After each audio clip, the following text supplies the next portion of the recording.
Hello, Harry Cole, Sun Political Editor here. We have an exclusive poll for subscribers of Sun Election Countdown.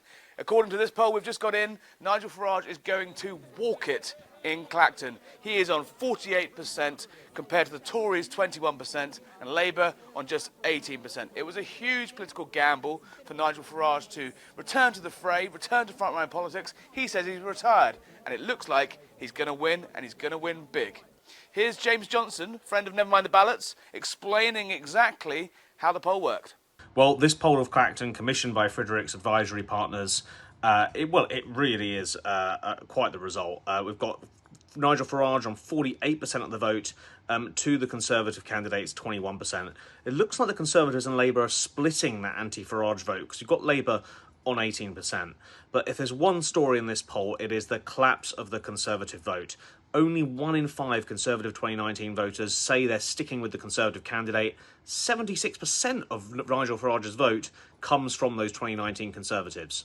If there's any caution in here, it might be that still 1 in 4 of the electorate overall are undecided.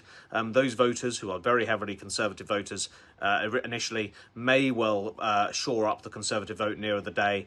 But I have to say, this is looking like Nigel Farage is on track to win his first parliamentary seat.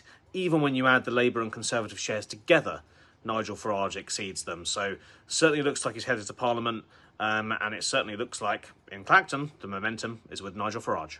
We have Nigel Farage there with a 37-point lead. In all, he's a man that has tried to stand for Parliament 8 times before and has failed. Obviously, he was an incredibly successful politician in the European Parliament. He's a man that sort of drove and got Brexit onto the agenda, but that thing that's always been out of his grasp is a seat in the Commons. And it looks like, if this poll's been believed, he will be in the House of Commons on July the 5th. That is going to set fire to the dynamic of the House of Commons, how the Tories will deal with their probable defeat to Labour. He'll be a big voice, and as anyone that's seen Nigel Farage knows, he's not going to be a quiet mouse. He's going to be a big figure in the House of Commons, and I reckon that could liven things up a lot.